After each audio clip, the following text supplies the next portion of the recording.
Assalamualaikum warahmatullahi wabarakatuh. Kembali lagi di channel Berita Mistis. Untuk kisah kali ini saya akan membawakan sebuah cerita dari tulisannya Nyata FM Horor. Sebuah kisah yang diambil dari karya Karsa dengan judul Beku Ganjang. Sebelum kita lanjut ke ceritanya, tekan dulu tombol like video ini dan jangan lupa tekan juga tombol subscribe channel ini. Nyalakan juga lonceng notifikasinya agar tidak ketinggalan cerita-cerita lainnya dari channel ini. Dan buat teman-teman yang pengen membaca langsung ceritanya, nanti silahkan saja kunjungi linknya yang nanti akan saya sertakan di kolom deskripsi. Dan seperti apa untuk kisah kali ini, langsung saja kita masuk ke ceritanya.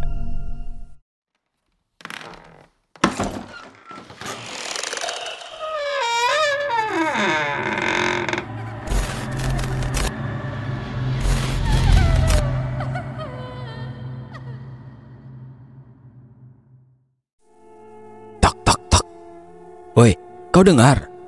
Teriak seorang dari luar rumah yang mengusik tidur nyenyak Pak Bukit di malam itu. Dirinya tersentak kaget dengan kelopak mata terbuka setengah sebelum dia beranjak dari ranjang tempat berbaring. Suara tersebut bergema, mengaung memanggil namanya sembari mengetuk pintu rumah. "Siapa?" tanya Pak Bukit sambil berjalan ke arah pintu rumahnya dengan perlahan. "Aku, buka dulu," jawab sosok misterius tersebut. "Kamu itu, Sep?" tanya Pak Bukit spontan, seakan dirinya mengenali suara tersebut. Pak Bukit mempercepat langkahnya guna membuka pintu. Ada kebingungan dalam hatinya. Kenapa Joseph, adik bungsunya, mengunjungi dia dalam keadaan larut malam seperti saat itu? Apakah ada hal penting yang harus segera disampaikan? Sampai dia menggedor pintu rumah di jam 1 dini hari. Pintu itu dibuka olehnya. "Sep, Joseph, di mana kau?" teriak Pak Bukit mencari keberadaan adiknya. Dia merasa bingung menatapi kesunyian di sekitar. Tanpa ada tanda seorang pun berada di sana, Pak Bukit kemudian melangkah lebih jauh keluar rumah, menilik sekitar guna mencari keberadaan Joseph saat itu. "Apakah aku sedang berhalusinasi? Tapi suara dan ketukan itu sangat jelas mengiang di telinga," ucapnya riuh pada diri sendiri. Lama matanya menilik sekitar. Sekali lagi dirinya coba memastikan keberadaan sosok yang baru saja memanggil namanya. Dirinya mengitari rumah tersebut, namun tetap tidak ada seorang pun yang dijumpai oleh dirinya di dini hari tersebut. Pak Bukit mencoba mengabaikan kejadian tersebut. "Mungkin benar aku sedang berhalusinasi," ucapnya kembali mencoba melawan rasa takut dalam hatinya. Dia kembali masuk ke dalam rumah. Krak. Ditutupnya kembali pintu tersebut. Baru selangkah dirinya membalikkan badan, hendak masuk ke dalam kamar tidurnya. Tak tak tak. Pintu itu kembali terketuk. "Oi, kau dengar?" Begitulah suara itu kembali terdengar memanggil dirinya dari luar rumah. Pak Bukit terdiam, bulu kuduknya bergidik. Seiring kaki yang mulai gemetar, sesaat dia berhenti mencoba menenangkan diri. Sebelum kembali dia membalikkan badannya, menatap ke arah pintu dengan tajam. Ditelaannya suara yang sedari tadi intens memanggil dirinya tanpa ada sedikit pun jeda. Begitu pula dengan ketukan tersebut yang terus berbunyi nyaring di keheningan malam itu. "Oi, kau dengar?" Pak Bukit menghela nafas panjang, memberanikan diri untuk sekali lagi membukakan pintu tersebut walau dirinya sudah merasa takut. Tapi dia masih mencoba berpikir positif bahwasanya Joseph, adik bungsunya, mungkin sedang menjahili dirinya. Krak. Pintu itu dibuka kembali oleh dirinya dan seketika itu Pak Bukit langsung bergidik hebat. Matanya terbelalak menatap sosok hantu mengerikan yang berdiri tepat di hadapannya. Beku Ganjang!" teriak Pak Bukit ketakutan menatap sosok demi tersebut. Tubuhnya seketika kaku, begitu juga dengan mulutnya.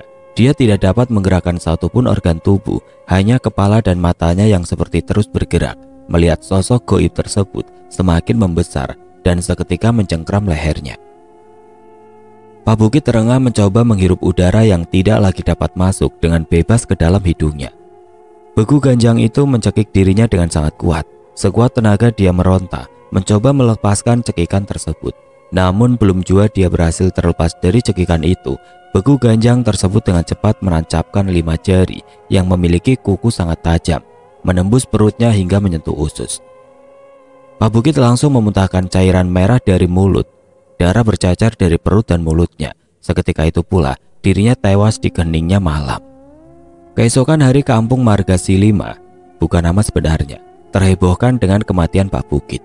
Melihat jenazah dirinya membuat warga terbelalak hebat, merasa ngeri akan luka memar membiru di bagian leher dan perut. "Siapa yang mengirim setan panjang ini?" ujar salah satu warga yang turut hadir di sana saat itu. Bagi warga kampung Marga Silima, melihat hal tersebut seakan kembali mengingatkan akan peristiwa beberapa tahun silam, di mana Perbegu Ganjang, sebutan bagi orang yang memelihara setan panjang, membuat keadaan kampung tersebut hidup dalam ketakutan di setiap harinya. Kehadiran sosok misterius ini awalnya untuk peruntuhan membantu warga guna melindungi hasil panen mereka, karena pada saat itu rawan aksi pencurian hasil tani. Begu Ganjang sendiri merupakan sosok hantu paling populer di Sumatera Utara. Demit yang konon katanya hasil dari penjeratan jiwa bayi, sosok ini berperawakan seperti manusia. Namun bila kita bertemu serta menatap dirinya, dia akan terus bertambah panjang dan akan membunuh korbannya dengan cara mencekik hingga kehabisan udara. Namun seiring perjalanan waktu, peruntuhan Begu Ganjang yang sejatinya hanya sebatas ingon penjaga, lambat laun berubah menjadi lebih mengerikan. Setan tersebut lebih banyak disalahgunakan untuk mengirim santet, atau bisa juga sebagai pemujaan. Demit yang mampu memberikan kekayaan atau pesugihan. Begitulah isi dongeng yang kerap aku dengar dari almarhum Nini atau nenek semasa kecil dulu. Sama seperti kematian Pak Bukit, cerita itu seperti tidak mengenal akhir. Sudah 4 generasi terlampaui, namun Bibi dan Nini masih dicap sebagai Perbegu Ganjang. Bahkan sampai cerita ini saya tuliskan. Sebut saja Nini buyutku ini bernama Parbun. Umurnya sudah menginjak 94 tahun kala aku kecil dulu. Beliau berperawakan kurus dan bongkok. Dia hidup sebatang kara. Kalau dari cerita yang aku dengar, beliau sempat menikah namun tidak mempunyai anak. Sementara untuk saudara kandungnya sendiri hanya ada 1 orang, yaitu adik lelaki bernama Natal, yang tidak lain adalah ayah dari Niniku. Sementara Mbak Uti memiliki 2 saudara kandung lain, di mana salah satunya merupakan orang yang diamanahkan oleh ayah mereka untuk merawat Nini Parbun.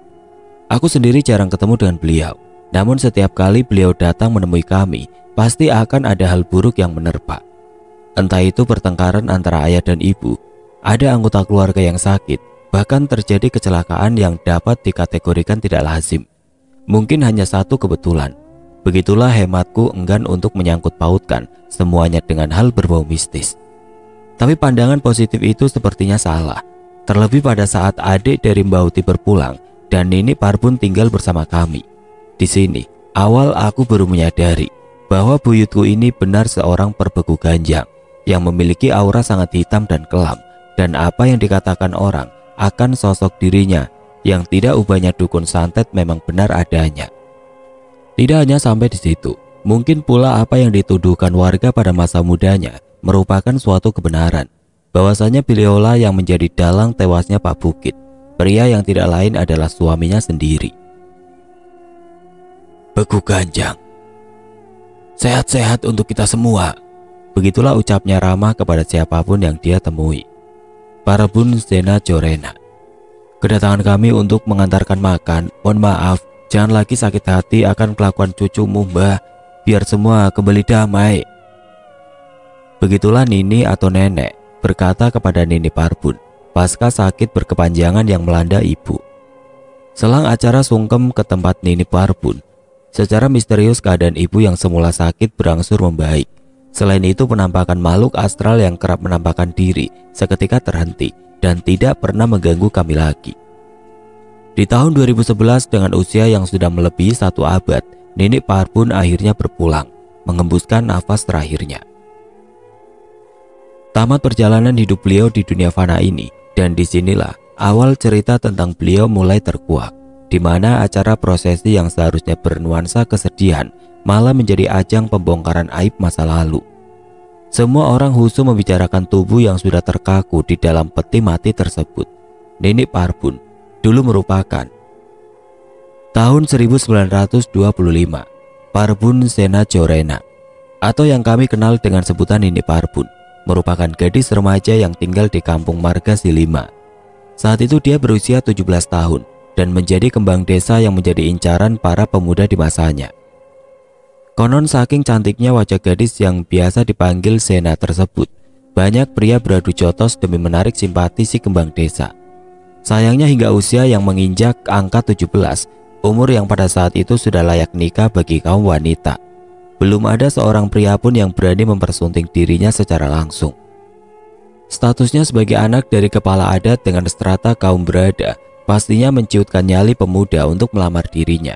Tetapi bukan hal tersebut yang menjadi pertimbangan, karena pada saat itu banyak keluarga di sana yang juga memiliki kekayaan dan bisa dikatakan sebanding bahkan jauh melebihi harta keluarga tersebut.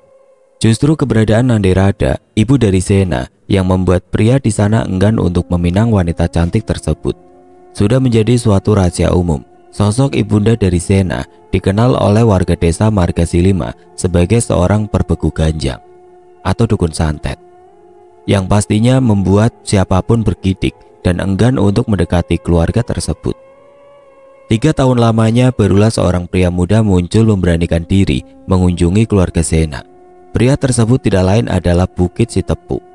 Bukan nama sebenarnya, seorang pria baik yang mungkin salah dalam memilih pasangan. Kala itu Sena sudah menginjak usia 20 tahun, umur yang pada saat itu sudah dikatakan telat bagi seorang wanita untuk menikah. Perkara faktor umur tersebut juga yang akhirnya membuat Bukit tidak perlu bersusah payah untuk meraih simpati keluarga Sena. Dan acara Blau Salambar mengantarkan siri selembar semakin memantapkan dirinya untuk mempersunting Sena dan melangkah ke acara Mbaba Kampil atau pernikahan. Pesta adat bernuansa mewah digelar selama 3 hari sebagai penanda resminya hubungan antara Sena dan Bukit. Keduanya dianggap pasangan serasi karena memang berasal dari strata keluarga terpandang di desa Margasilima. Namun tetap saja ada orang yang mencibir pernikahan tersebut, terutama keluarga dari pihak mempelai pria yang sempat menentang hubungan Bukit dan Sena. Bahkan beberapa keluarga inti Bukit berkali-kali mengingatkan dirinya untuk memikirkan ulang rencananya menikahi wanita tersebut. Dan lagi-lagi Nandirada, ibu dari Sena, menjadi alasan yang dilontarkan mereka. Bersekutu dengan setan keluarga itu. Begitulah perkataan miring yang seringkali didengarkan Bukit dari beberapa saudaranya. Singkat cerita, selang dari prosesi tersebut, keduanya sah menjadi pasangan suami istri. Mereka mendiami rumah baru yang sudah dipersiapkan oleh orang tua Bukit sebelum pernikahan tersebut dilakukan. Saat itu Sena berprofesi sebagai ibu rumah tangga dan sesekali membantu suaminya bekerja di ladang kepunyaan mereka. Karena pada saat itu mata pencarian warga di sana merupakan petani buah dan sayuran. Awalnya pernikahan itu berjalan mulus.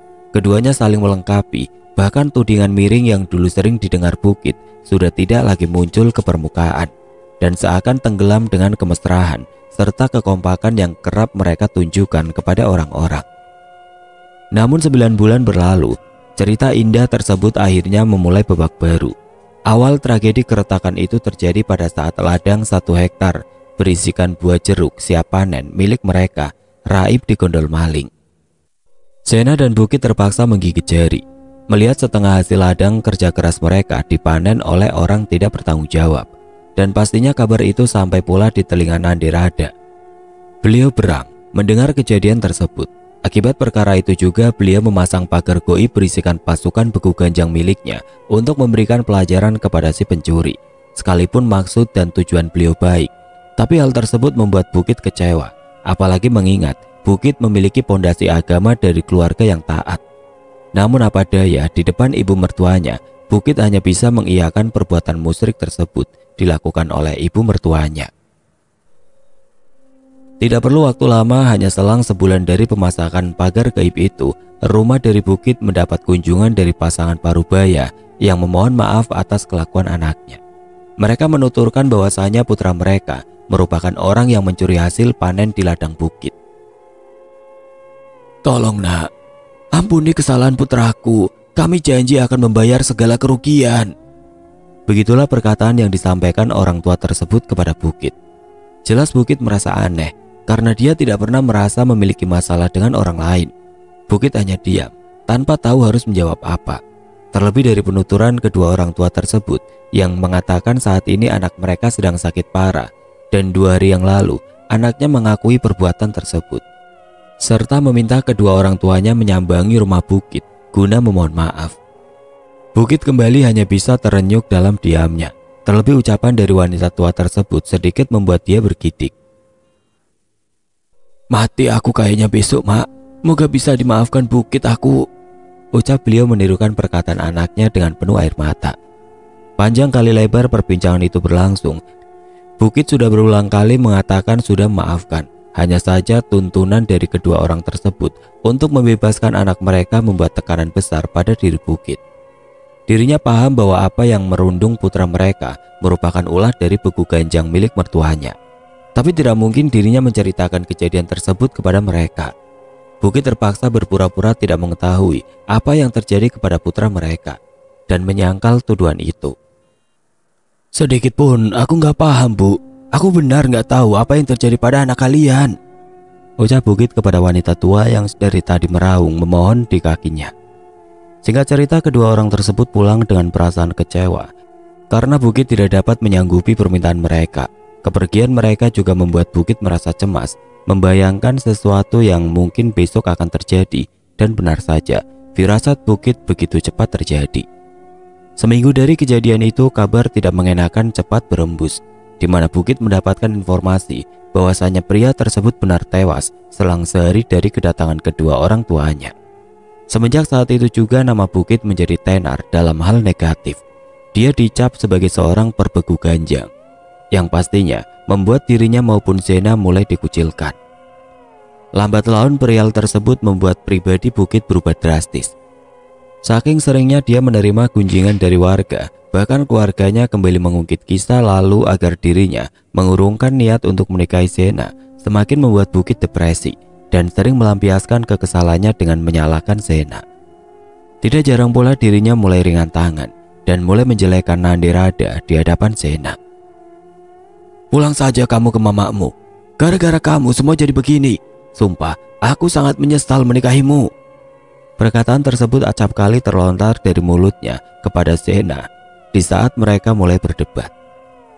Zena saat itu masih mencoba menahan hatinya karena dicerai oleh suami merupakan aib bagi keluarga di kala itu. Namun kerasnya batu karang di hati seorang wanita tetap akan luluh lantak bila terus diterpa ombak. Begitu juga Zena. Saking seringnya dia menerima perlakuan kasar, dirinya seakan mati rasa dan menyimpan dendam kepada Bukit. Karena bagi dirinya, seburuk apapun kelakuan ibu tercinta, tetap dirinya tidak akan ikhlas mendengar Bukit terus-terusan menghina ibunya. Keretakan hubungan itu pada akhirnya tidak dapat ditutupi oleh Zena.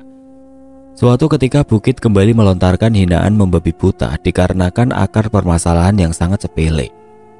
"Gak ada becusnya kau jadi istri. Pantas sekali memang kau jadi anak mamamu," bentak Bukit kesal karena di pagi itu Zena telat mempersiapkan sarapan pagi dirinya. Bentakan itu terdengar sampai keluar rumah yang membuat siapapun mendengarkannya pasti akan merasa risih. Tidak terkecuali Natal, adik lelaki Zena yang pada saat itu hendak menjemput dirinya bergegas pulang ke rumah.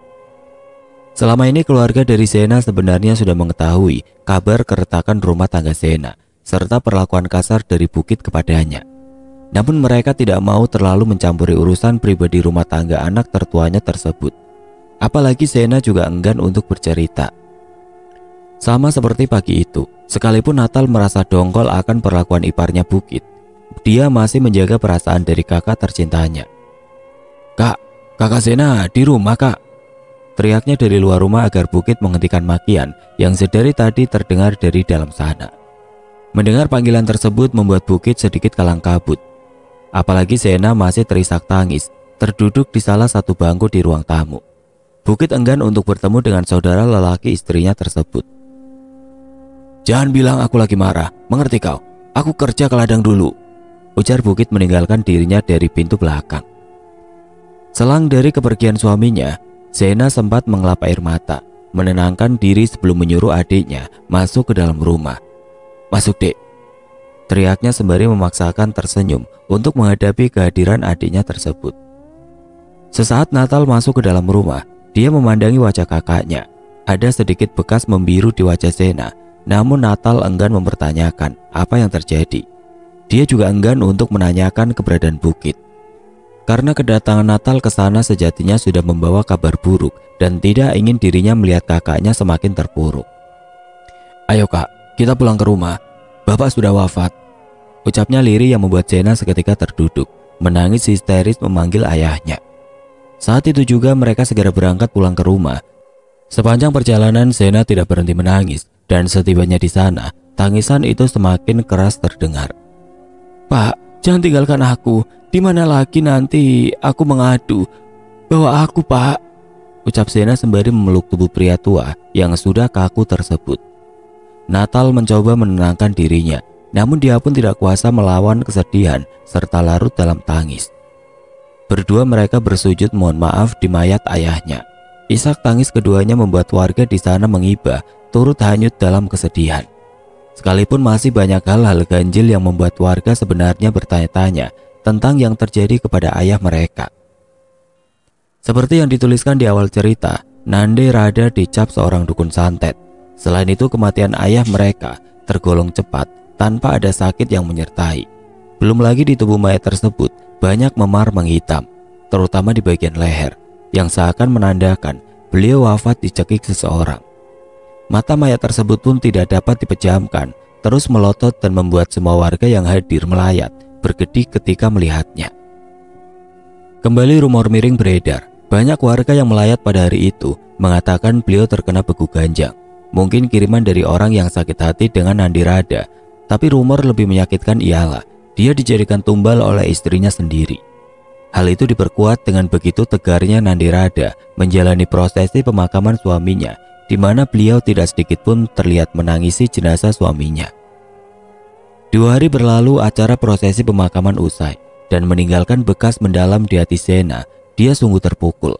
Kehilangan sosok pria yang selama ini menjadi pengayom, pikirannya hampa tanpa tahu harus berbuat apa. Belum lagi sang suami yang diharapkan menjadi tempat bersandar, malah menjadi beban pikiran tersendiri. Bukit enggan untuk hadir atau menjemput dirinya. Malam di hari kedua itu pula, selang kepulangan sanak saudara dan menyisakan mereka bertiga di rumah, Nandi Rada mulai bertingkah laku ganjil. Sena dan Natal dipanggil oleh dirinya guna membicarakan satu rahasia besar dari keluarga mereka. Cahaya dari Petromak menjadi sumber penerangan. Natal dan Sena duduk berhadapan Nandi Rada. Dan saat itu pula dirinya menangis, seakan melepas segala sedih ditinggal oleh suaminya.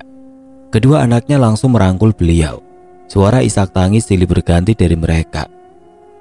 "Sudah, Mak, baiknya nanti," ucap Natal bersikap bijaksana, karena pada saat itu dia merupakan satu-satunya lelaki yang ada di sana, dan pula menjadi kewajiban dirinya untuk mengganti sosok ayahandanya.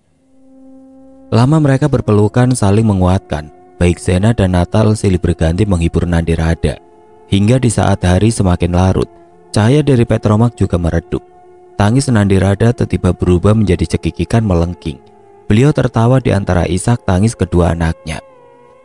"Mejua, jua man bantah Kerina," ucap Nandi Rada dengan suara yang sangat berat.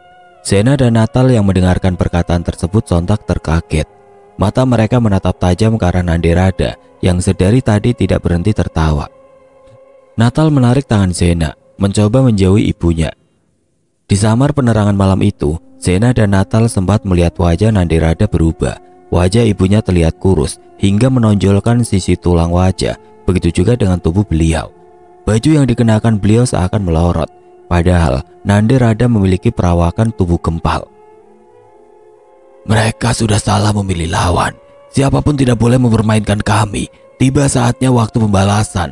Kau Sena, dengarkan. Besok kalau aku sudah tidak ada, kamu pemimpin keluarga ini," ucap Nandi Rada kepada kedua anaknya. Sena dan Natal terdiam kaku dalam ketakutan. Karena selang dari ucapan tersebut, untuk kali pertama mereka melihat langsung sosok yang sering dituduhkan kepada Nandi Rada ada di sana. Mata mereka tidak dapat mempercayai kalau tubuh Nandi Rada semakin memanjang, bahkan melebihi tinggi langit-langit rumah. "Benar ibu memelihara setan, Dek," ujar Sena menyaksikan hal tersebut. Erangan mengerikan dari arah depan mereka terdengar. Sena dan Natal histeris berteriak kencang dengan riak wajah pucat pasi melihat sosok beku ganjang tersebut. Angin juga berembus kencang di dalam ruangan itu. padahal tidak ada pintu maupun jendela yang terbuka. "Berdoa Kak, doa kita," ucap Natal kepada Zena. "Tolong kami Tuhan." Spontan kalimat tersebut diucapkan Zena. "Sudah Mak," lanjut dirinya berbicara, sedih melihat apa yang terjadi kepada ibunya. Perkataan itu sempat membuat beku ganjang yang ada di hadapan mereka berhenti mengerang. Hantu tersebut menatap lirih, tajam ke arah Zena dan Natal, seakan mengerti permintaan mereka. Mata Demit tersebut mendadak sayu, seakan ingin menangis. Lagi Zena berucap, berlinang air mata. "Sudah Mak, jangan lagi, hentikan semua." Beku ganjang tersebut berjalan mendekati Zena dan Natal yang duduk terpojok di sisi ruangan. Sampai jarak mereka sekitar 1 meter, dia menatap Zena. "Gak perlu kau menasihatiku," ujar Demit itu sembari kembali mengerang, membuka mulutnya yang dipenuhi oleh taring-taring tajam. Zena dan Natal kembali bergedik, histeris. Tidak sempat mereka bersiap, beku ganjang tersebut mengempaskan tangannya ke arah Natal, membuat dirinya terpental, menghajar dinding kayu. "Dek!" teriak Zena melihat kejadian itu. Zena menatap beku ganjang tersebut. "Bunuh aku Mak." Beku ganjang tersebut mendekatkan wajahnya. Zena dapat merasakan nafas erangan dari hantu tersebut. Plak! Tangan Demit tersebut mencekik leher Zena. "Sudah aku katakan, jangan kau mengajari diri ini." Pungkas beku ganjang tersebut berbicara tepat di depan wajah Zena yang tersedak, menahan sakit karena cekikan tersebut. Zena tidak dapat berkata-kata. Dia terengah, dengan kedua tangannya berusaha melepaskan cengkraman Demit tersebut dari lehernya. "Aku akan sangat puas melihat kalian semua mati secara bersamaan," ujar beku ganjang itu sambil menyeringai. Ucapan itu juga seakan bergema di dalam ruangan tersebut. Bahkan Natal yang masih memegangi punggungnya tidak kalah gemetar mendengar perkataan itu. Udah Mak, ampun." Mohon Zena terbata. Dari hidung dan matanya darah segar mulai mengalir karena sedari tadi dirinya tidak dapat menghirup udara dengan bebas. "Hentikan bangsat!" teriak Natal dengan urat suara yang menonjol di leher. Mata Natal tampak berkaca. Dia berdiri, berlari berusaha menyelamatkan Zena yang hampir mati. "Kau bukan ibuku, jahanam!" teriaknya kembali sembari menghantam dirinya ke arah beku ganjang itu berada. Terjangan hebat yang dilakukan Natal tidak dapat menggoyahkan posisi beku ganjang tersebut. Natal tersungkur di bawah kakinya. Dengan mulut yang mengerang, menahan sakit di sekujur tubuh. Dia berusaha untuk kembali bangun, namun tubuhnya sudah di ujung batas. Samar tangis Natal terdengar, memohon ampun, memegangi kaki beku ganjang tersebut agar mau melepaskan kakaknya Zena. Wajah Natal memelas, merengut dengan linangan air mata. Tawa beku ganjang terdengar melengking seakan puas melihat penyiksaan itu.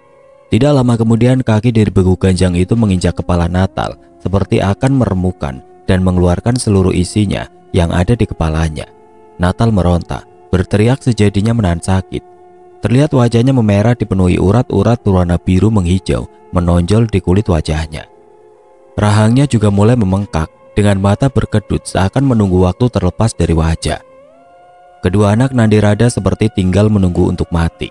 Sesaat sebelum mata Zena tertutup, mungkin untuk terakhir kali, dia kembali melihat wajah ibunya ada di hadapannya. "Sudah Mak." Sekali lagi Zena berkata demikian, agar sang ibu menghentikan segalanya.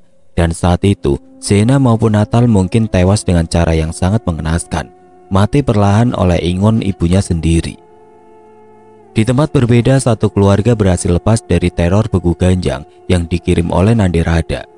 Seorang cenayang bernama Corak tampak senang setelah berhasil mengembalikan ingon tersebut kepada pemiliknya. "Mampuslah kau hari ini," ujarnya dengan senyum tipis. Penuh dengan kebahagiaan sudah berhasil membantai keluarga Nandirada malam itu.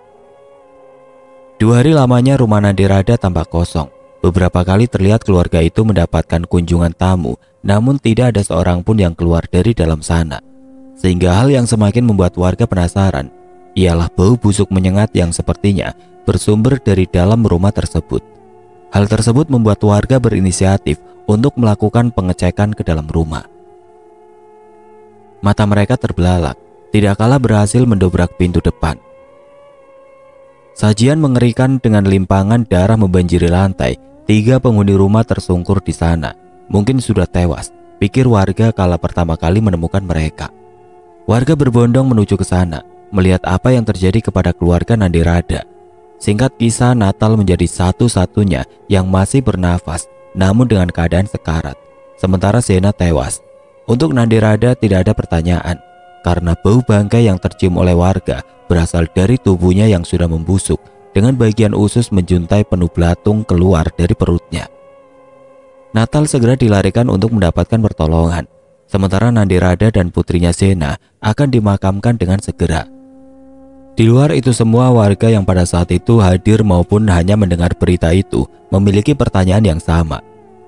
Siapa orang yang mampu untuk menghabisi sosok yang selama ini didakuti warga desa Margasilima karena kengerian akan ilmu hitamnya?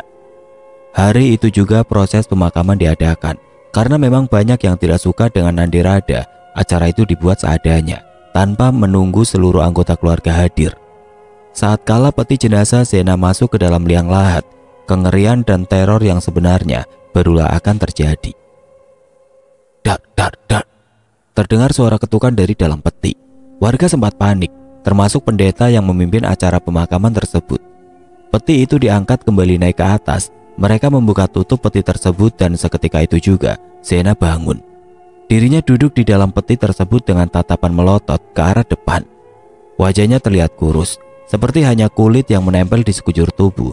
Saking mengerikan penampilan Sena saat itu, membuat beberapa orang ada yang lari pontang-panting sembari berteriak begu. Tidak ada yang dapat mendetail kejadian kala itu. Terlebih lagi Sena juga tidak mengeluarkan sepatah kata pun. Hanya hembusan nafas dari hidung yang membuat warga meyakini dia masih hidup, dan langsung memapah dirinya keluar dari peti mayat tersebut. Waktu yang bergulir tidak menyembuhkan Sena baik secara tubuh maupun psikis. Bahkan dirinya tetap kurus sampai beliau mengembuskan nafas di 2011 silam. Natal mengambil peran menjadi kepala keluarga. Untungnya peninggalan dari kedua orang tua mereka setidaknya dapat dijadikan Natal sebagai alat penyambung hidup. Dirinya menjadi rajin menggarap ladang peninggalan yang memang tergolong luas. Di sisi lain, bukit yang notabene suami dari Sena sepertinya sudah tidak memperdulikan Sena. Dia sama sekali tidak pernah menjumpai Sena. Bahkan kabar burung yang didengar Natal, bukit sedang dekat dengan seorang wanita yang ada di desa Dolo Siang Kaen. Dan 8 bulan berlalu, Sena layaknya jasad hidup, tidak mengeluarkan sepatah kata pun. Dirinya hanya terbaring di ranjang tidur dengan pandangan kosong. Hanya adik semata wayangnya Natal yang mengurusi dirinya sendiri, mulai dari membersihkan dirinya, menyuapi makan, bahkan menghibur Sena dengan mengajak berbicara. Natal masih berharap kakaknya tersebut dapat pulih seperti sedia kala. Dia tidak pernah berputus asa, walau tanpa ada sedikit pun tanda kesembuhan. Posisi yang pastinya tidak mengenakan bagi Natal. Namun bila bukan dirinya, mungkin tiada seorang pun sudi merawat Sena. Sore itu seperti biasa, selesai membersihkan tubuh kakaknya, Natal memapah Sena untuk ke teras rumah. Di sana biasanya Natal menyuapi dirinya dikala senja mulai menyapa. Natal suka bercerita kisah-kisah lucu tentang masa lalu mereka. Kisah kala kehangatan masih terasa di rumah mereka. Sama seperti hari itu, sembari tangannya telaten menyuapi sesendok demi sesendok makanan ke dalam mulut Sena. Dirinya bercerita masa di mana Sena pernah membela Natal habis-habisan di depan kedua orang tua mereka. Kala itu Natal hendak diajar oleh ayahnya karena dirinya telah mengajar anak tetangga. Sena tidak tahu menahu sebab akibat kejadian itu, namun dia yakin apa yang dilakukan Natal tidak ubah hanya untuk menjaga harkat martabat kedua orang tuanya. Mata Natal berkaca. Dirinya terbawa keadaan, larut dalam kesedihan sampai meneteskan air mata menceritakan hal tersebut. Cepat sembuh ya kak. Walau sakit hatimu, tidak perlu lagi khawatir, semua akan membaik, katanya pada Sena. Husunya keakraban hubungan kakak dan adik saat itu terusik dengan suara asing yang berteriak ke arah mereka. Woi setan! Bentak suara asing tersebut ke arah Natal dan Sena. Natal menatap orang yang berkata kasar tersebut. Seorang pria berpakaian adat Karo, lengkap dengan ulos berwarna merah marun, ada di hadapannya. Siapa? Balas Natal dengan suara meninggi, kesal dengan ucapan tersebut. Mata si tamu mengacuhkan keberadaan Natal. Dia lebih fokus menatap Zena yang terduduk diam dengan tatapan kosong. "Kau kan?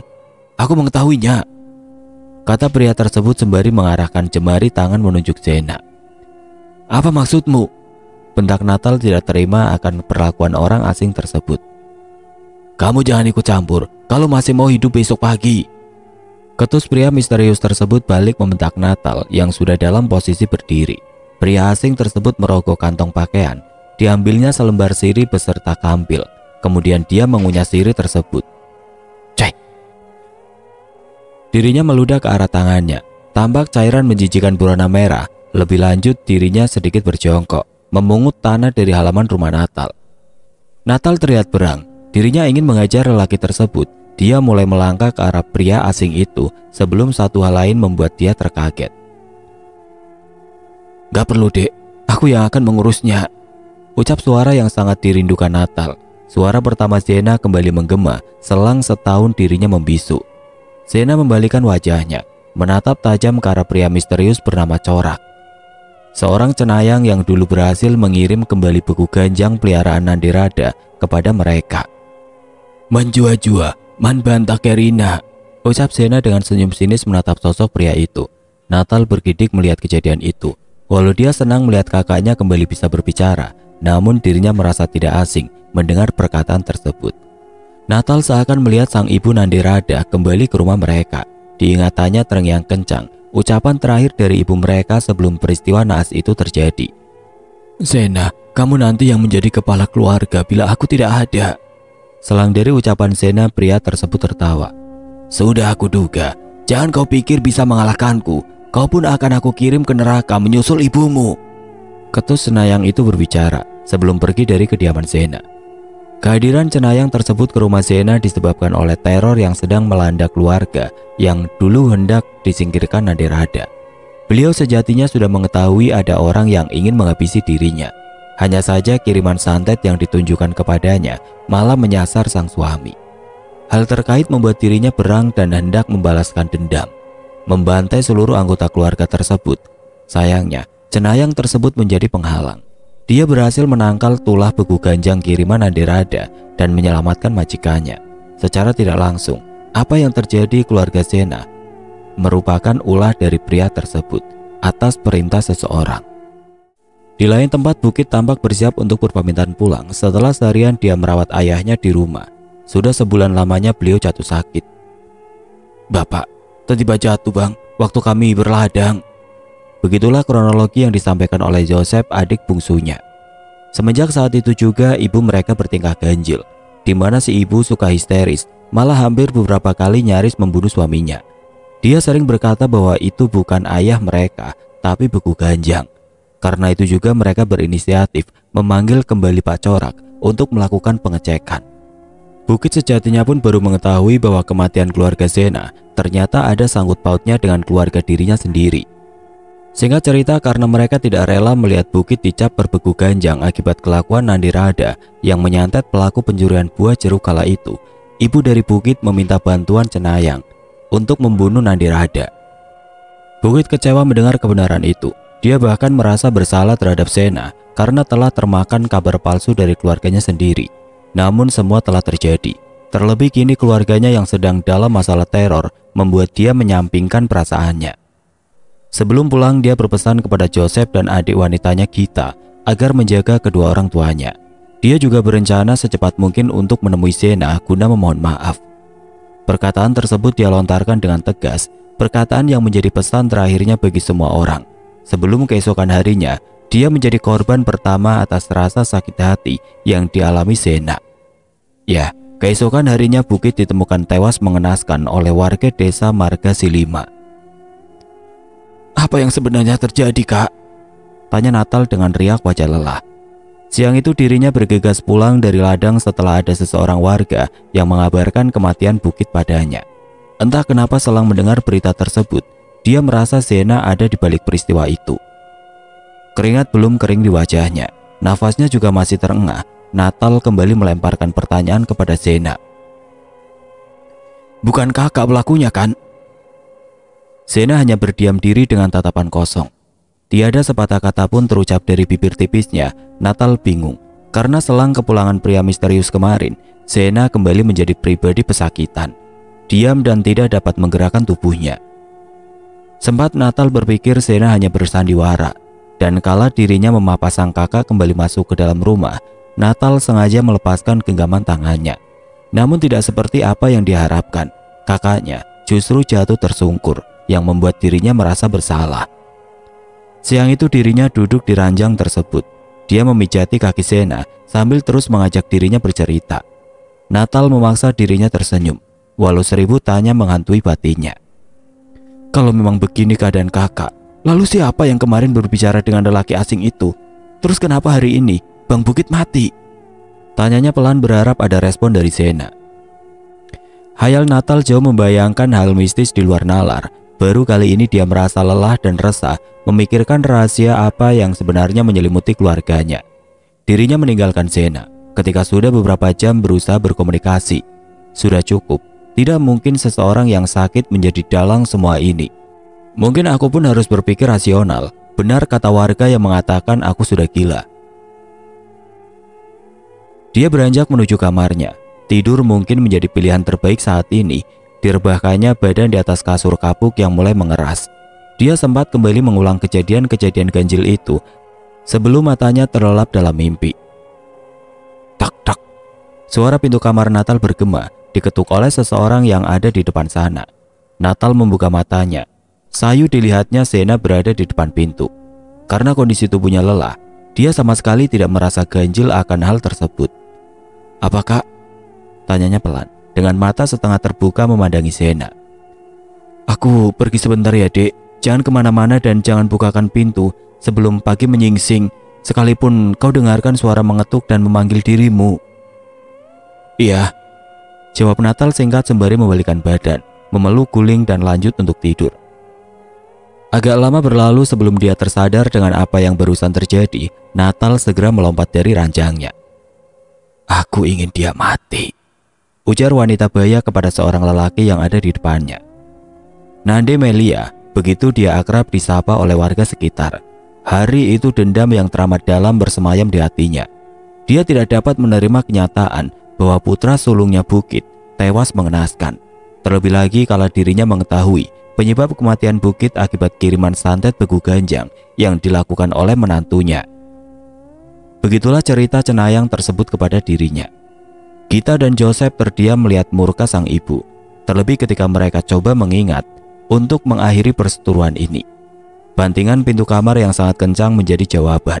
Seakan ibunya sudah memberikan instruksi bagi Pak Corak untuk menghabisi Zena dan adiknya guna membalaskan dendam atas kematian anaknya. Pak Corak yang dipercayakan untuk melakukan hal tersebut sebenarnya juga tidak memiliki pilihan lain.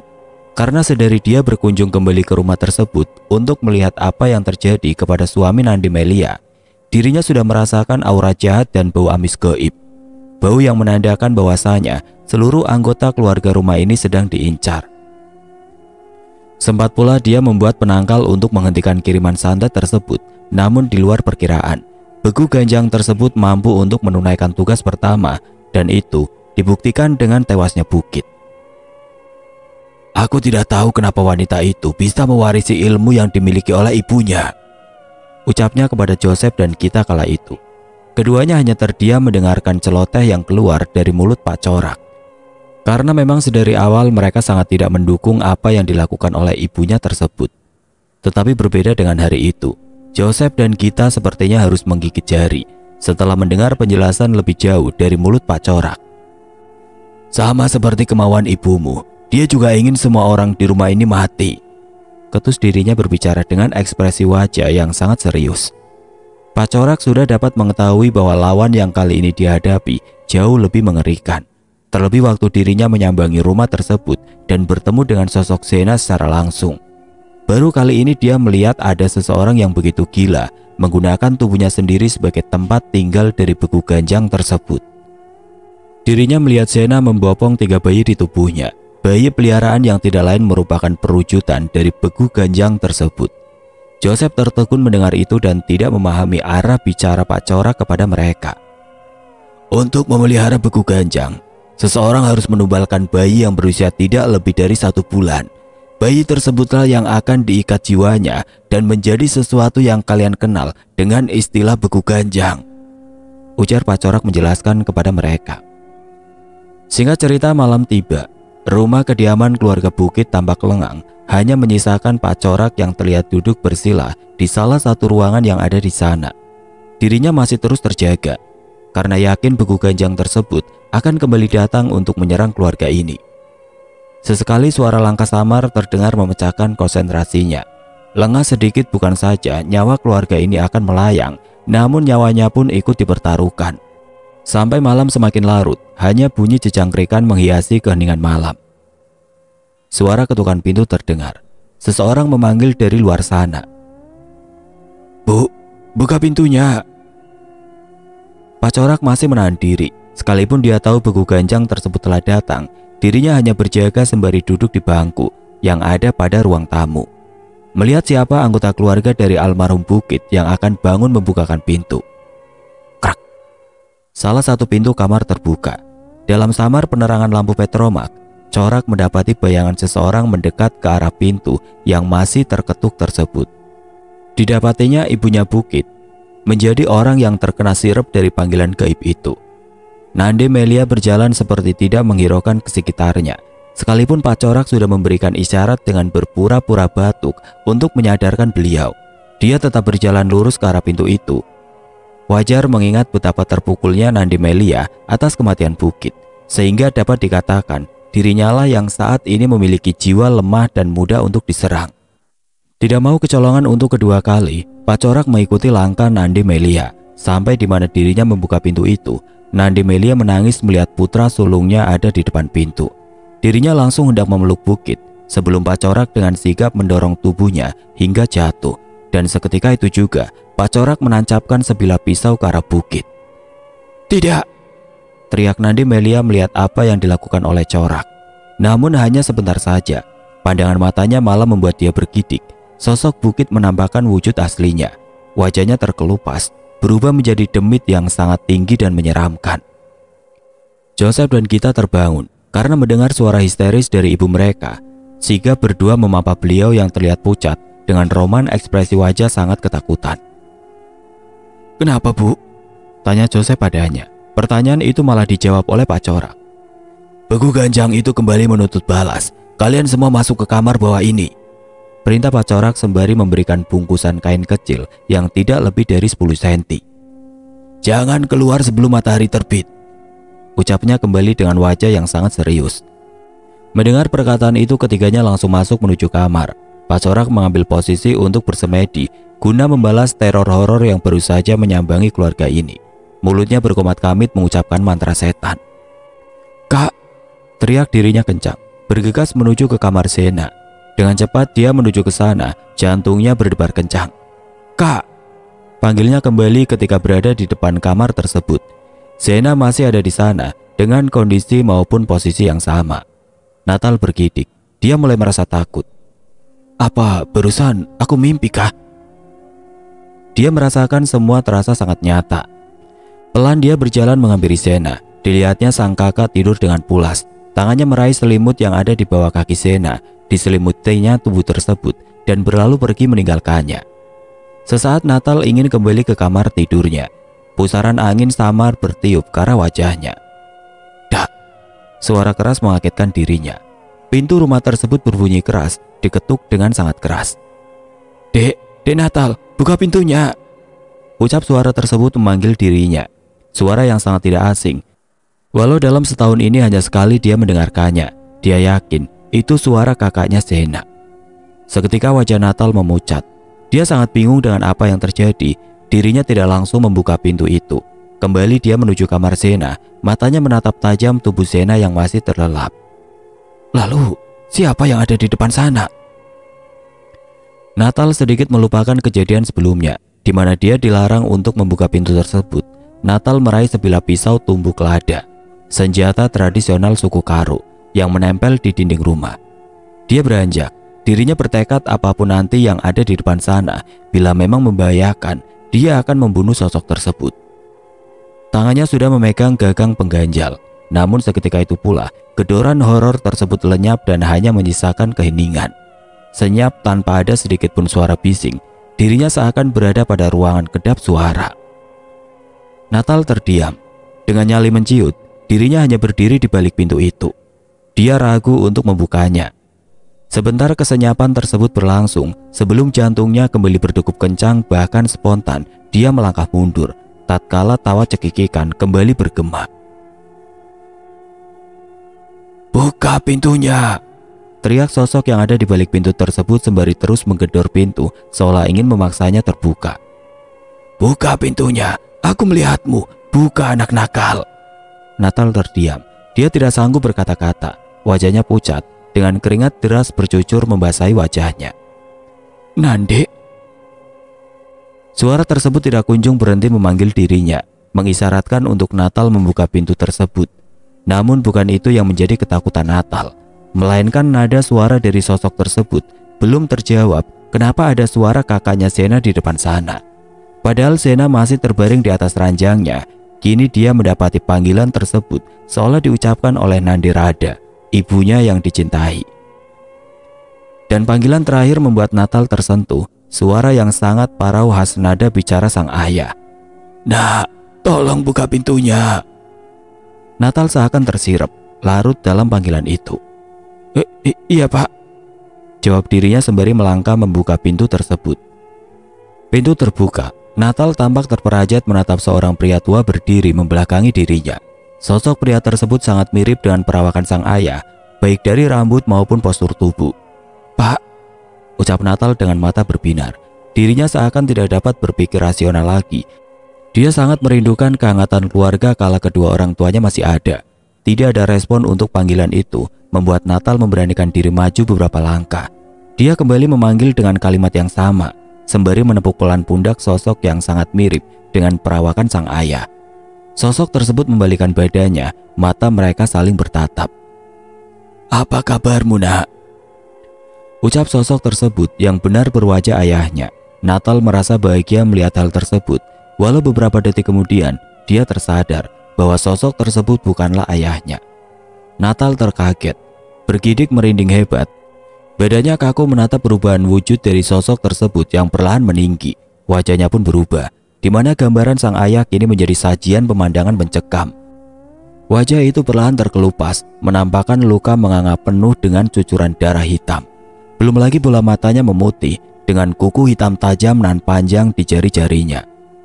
Natal tidak dapat mengontrol anggota tubuhnya. Dia merasa seperti ada sosok yang menggerakkan kepala dan matanya agar terus memandang ke arah begu ganjang itu. "Wah!" Keras suara erangan makhluk gaib tersebut menggema di telinga Natal. Secepat kilat tangan dari demi tersebut meluncur, mengincar leher Natal yang sudah terperangah, menatap ke arahnya. Natal merasakan tangan tersebut menyentuh kulit lehernya. Namun tarikan dari arah belakang dirasakan olehnya jauh lebih kasar. Seseorang menarik dirinya, menghempaskan Natal masuk kembali ke dalam rumah. Hampir 4 meter lemparan tersebut mensungkurkan dirinya dari posisi awal berdiri. Natal memegangi kepalanya yang terasa berkunang, sembari menatap samar seseorang wanita berdiri di depan pintu. Wanita itu sayu berujar kepada Natal. "Bukankah sudah aku ingatkan?" Ketus dirinya berbicara dengan nada sangat marah. "Kak." Natal bergegas bangun. Dia yakin Senala sosok di depan pintu itu. Namun sesaat dia berusaha menuju ke arah Sena berada, hembusan angin sejuk kembali menerpa wajahnya. Tiupan tersebut tidak terlalu kencang, namun uniknya berhasil mematikan penerangan dari 2 petromak yang ada di sana. Seketika semua menjadi gelap gulita.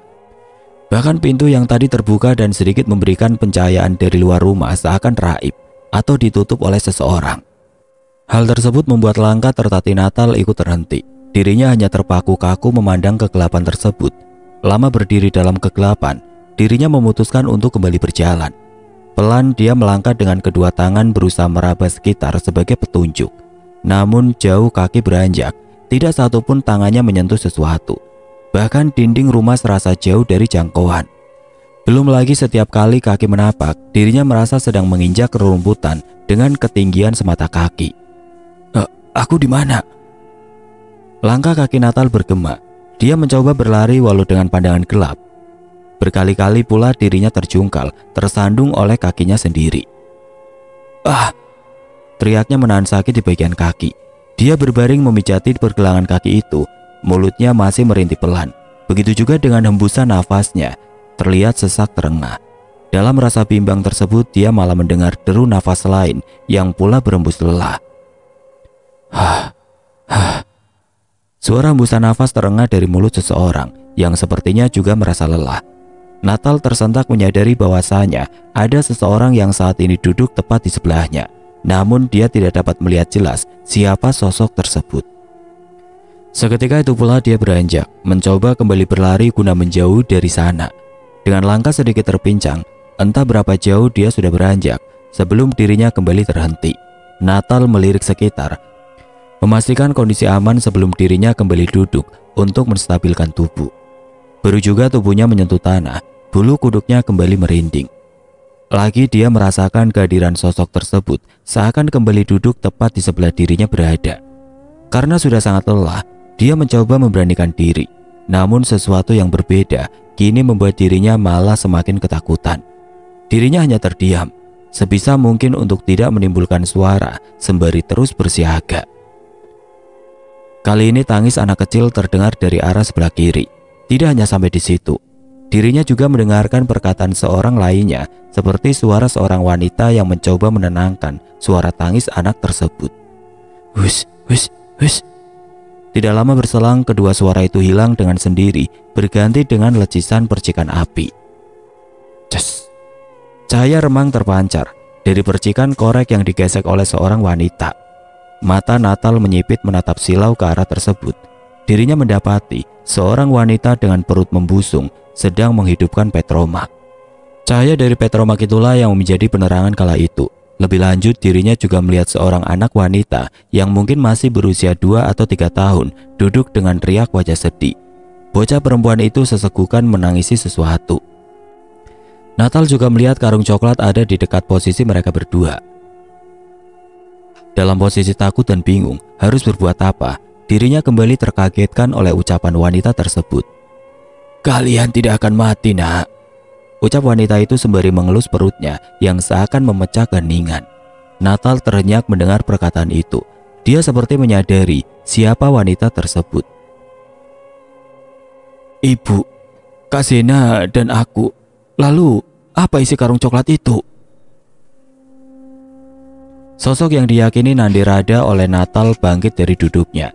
Dengan menggenggam petromak, dia berjalan menuju ke arah Natal berada. Natal terdiam, tubuhnya gemetar kaku. Melihat sosok tersebut kini berada tepat di hadapannya. Belum lagi dilihatnya pula gatul tajam menghiasi pegangan tangan kiri wanita itu. Nandirada mengangkat gatul tersebut seperti hendak menebaskan ke kepala Natal. Mam.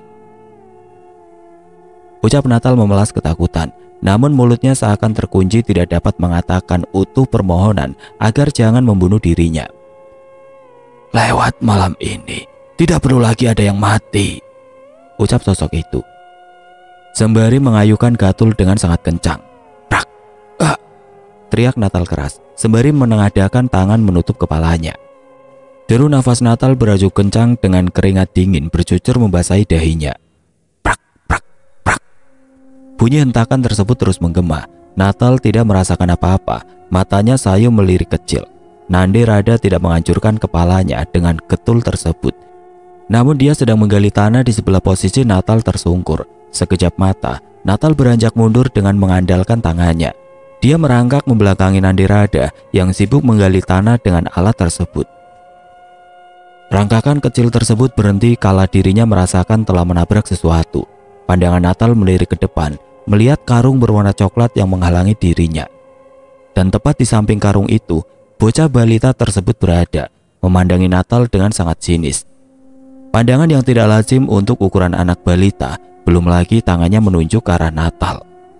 Natal terdiam, tahu maksud tujuan yang ingin disampaikan bocah tersebut. Perlahan dia membalikan pandangan, mengarah kembali di mana Nandirada berada. Teriaknya kembali histeris melihat Nandirada tepat berada di belakangnya. Tolong bawakan karung itu ke sana, ucap Nandirada seraya menunjuk lubang galian yang lumayan dalam digali olehnya dalam waktu sesingkat itu. Usai berkata demikian, Nandirada kembali berjalan ke arah lubang tersebut. Sementara Natal masih terdiam. Sekali lagi Nandirada berteriak arahnya. "Bawa karung itu ke sini!" Bentak dirinya yang semakin membuat mental Natal hilang. Dengan tubuh gemetar dirinya bangkit. Diangkatnya karung tersebut. Jantungnya kembali berdebar hebat kala dia merasakan ada gerakan dari dalam sana. Kembali dia berpikir, mungkinkah sesuatu yang bernafas tersimpan di dalamnya? Belum juga dirinya berhasil memberikan karung tersebut kepada Nandirada, suara tangisan keras menggema.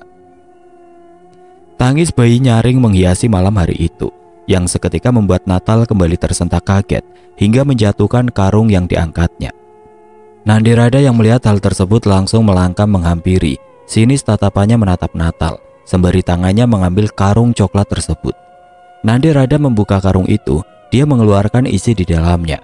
Natal tidak dapat mempercayai, matanya melotot ngeri saat Nandirada mengeluarkan bayi dengan kulit yang masih sangat lembut dari karung coklat itu. Jerit bayi tersebut pecah, seakan tahu dirinya segera akan meregang nyawa. Tanpa banyak berbasa-basi, Nandirada menggendong bayi tersebut dan melemparkannya ke dalam lubang itu. Kemudian dia kembali lagi ke arah Natal, melakukan hal yang sama. Di dalam karung tersebut masih ada satu bayi lagi dengan perawakan yang sama seperti bayi yang baru 1-2 minggu terlahir di dunia. Sekali lagi Natal harus menelan ludah menyaksikan kejadian horor keji di mana Nandirada kembali melempar bayi tersebut ke dalam lubang tersebut dan mengubur keduanya hidup-hidup di sana. Selang keduanya ditimbun oleh dirinya, Nandirada menanamkan satu bibit pohon tepat di mana bayi tersebut terkubur. Di mana keganjilan lain pada malam itu seakan ingin memberitahu Natal apa yang sebenarnya terjadi. Secara ajaib juga pohon itu dilihat oleh dirinya tumbuh dengan sangat cepat. "Nangka," ucap dirinya menyadari kedua tumbal dari ibunya terdahulu ditanam tepat di bawah pohon nangka milik mereka berada. Belum usai dirinya bergidik melihat kelakuan ibunya terdahulu. Shh. Desisan nafas pelan berembus di leher membuat Natal seketika menoleh ke arah belakang. Dirinya terhanyak menatap sosok balita yang tadi ada di sana kini berubah wujud dengan perawakan wanita dewasa yang sangat dikenali oleh dirinya. "Kak Sena?" Sena menyeringai, tertawa cekikikan, beriring dengan wajahnya yang mulai terkelupas menampakkan luka menganga. Dengan tetesan darah hitam yang bercucur, belum lagi kuku tangannya memanjang bersamaan dengan bentuk tubuhnya yang terus meninggi dengan sangat cepat. Natal terperajat, dirinya kembali tidak dapat mengontrol kepalanya yang seakan dipaksa untuk terus melihat iblis itu semakin membesar. Dan tap, secepat kilat tangan demi tersebut menyambar lehernya, mencekik Natal dengan sangat kuat. Wajahnya langsung memerah, urat di kepalanya menonjol saking kencangnya cekikan itu. "Lepaskan, Kak!" Rintis suara Natal memohon, beriring dengan darah yang mulai mengalir dari matanya. Dirinya sudah diambang batas. Usaha untuk melepaskan jeratan itu sia-sia. Dengan mata yang melotot seakan ingin lepas dari wajahnya, Natal hanya bisa pasrah. Dia hanya mencoba berdoa di dalam hati agar Tuhan dapat mengampuni segala dosa keluarganya. "Natal!" Panggilan tersebut keras terucap. Dirinya sontak terkaget, membuat dia terbangun dari mimpi buruk tersebut. Dilihatnya tubuhnya penuh dengan keringat. "Ayo dek, berangkat ke ladang kita!" teriak Zena kembali membangunkan dirinya. Dirinya bingung, terlebih kala melihat kakaknya Zena sudah ada di depan pintu kamarnya dengan keadaan yang sama sekali tidak seperti orang sakit. "Cepat!" bentak Zena kesal melihat dirinya hanya termenung. Natal bergidik. Jujur dia takut melihat kakaknya kala itu. Namun dia enggan untuk menanyakan apa yang sebenarnya terjadi. Terlebih rasa nyeri di leher seakan memberitahu bahwa semua benar terjadi. Dirinya beranjak, dan hari itu mereka berdua berangkat menuju ladang warisan orang tuanya. Di sepanjang perjalanan, Zena kembali menjadi pribadi yang banyak bicara dan suka bercanda. Sama seperti dulu kala, semua terasa instan. Otak Natal masih penuh dengan beribu pertanyaan, apa yang sebenarnya terjadi. Belum lagi di hari yang sama, berita mencekam lainnya seakan membuat Natal enggan untuk mengorek informasi dari kakaknya tersebut. Selang di saat mereka berdua istirahat selepas dari berladang, seorang tua bernama Pak Mangkok menyambangi pondok mereka yang berada tepat di tengah ladang. Kehadiran beliau ke sana untuk mengabarkan bahwasanya ayah mertua Kak Zena telah berpulang. ayah dari Bukit. Kabar itu dia dapat dari seorang bernama Joseph yang tadi pagi berkunjung ke rumah mereka. Namun pada saat kedatangan dirinya, Zena dan Natal sudah lebih dahulu berangkat ke ladang. Natal kaget mendengar informasi tersebut. Terlebih baru kemarin anak sulungnya Bukit tewas. Namun Natal lebih merasa heran kala menatap kakaknya. Tidak ada perasaan sedih. Ekspresi yang ditunjukkan Zena datar seakan tidak menganggap informasi yang disampaikan Pak Mangkok sesuatu hal yang penting. Kembali Natal berpikir kejadian yang semalam terjadi. Apa Zena yang melakukannya? Ucapnya penuh dengan tanda tanya. Kematian Bukit dan ayahnya yang sangat tiba-tiba ternyata bukan akhir dari cerita mencekam tersebut. Beberapa minggu dari kematian keduanya, Natal kembali kedatangan tamu yang membawa berita duka. Adik Bukit yang bernama Joseph tewas mengenaskan dengan cara sama. Dan lebih gila lagi, tidak sampai seminggu, anggota lainnya keluarga tersebut, yakni Gita, adik wanita Bukit, juga tewas secara misterius. Keluarga itu hanya menyisakan sang ibu, itu pun dalam keadaan gila pasca seluruh anggota keluarganya mati satu persatu secara tragis. Dari informasi yang didapatkan Natal, beliau sering berkeliaran di sekitar kampungnya dengan pakaian setengah bugil, dan selalu saja mengucapkan kalimat, "Pergi, pergi kau beku ganjang," yang pastinya diikuti raungan tangis dari dirinya. Sementara kabar cenayang bernama Corak baru diketahui Natal selang setahun kejadian brutal tersebut, di mana Natal kala itu lagi mengantarkan dagangan buah miliknya ke pedagang besar di salah satu kampung. Dirinya yang lelah akhirnya memilih untuk beristirahat di warung makan yang ada di sana. Tanpa sengaja dia mendengar pembicaraan oleh warga yang mungkin penduduk asli daerah tersebut. Beberapa pemuda itu husu menceritakan tentang kisah mistis membahas perihal sosok yang dinamakan beku ganjang. Pembicaraan itu menjerumus ke nama seseorang bernama Corak, dukun hebat yang tewas tragis tahun lalu. Mendengar itu membuat Natal sejenak menghentikan makannya, namun saat itu dia belum berpikir pria yang dimaksud merupakan sosok yang pernah datang menyambangi Natal di rumah kala itu.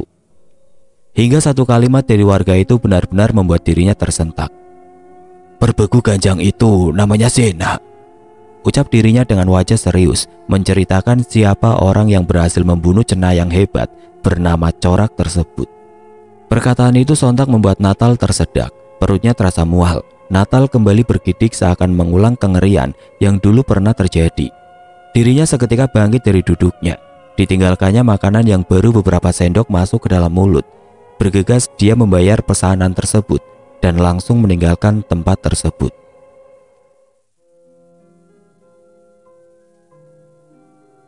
Oke teman-teman, sekian untuk kisah kali ini. Bagaimana menurut kalian tentang kisah ini? Tulis komentar kalian di kolom komentar. Dan buat teman-teman yang baru bergabung, jangan lupa untuk like, comment, share, serta subscribe channel ini. Dan nantikan kisah-kisah horor berikutnya tetap di channel Berita Mistis. Wassalamualaikum warahmatullahi wabarakatuh.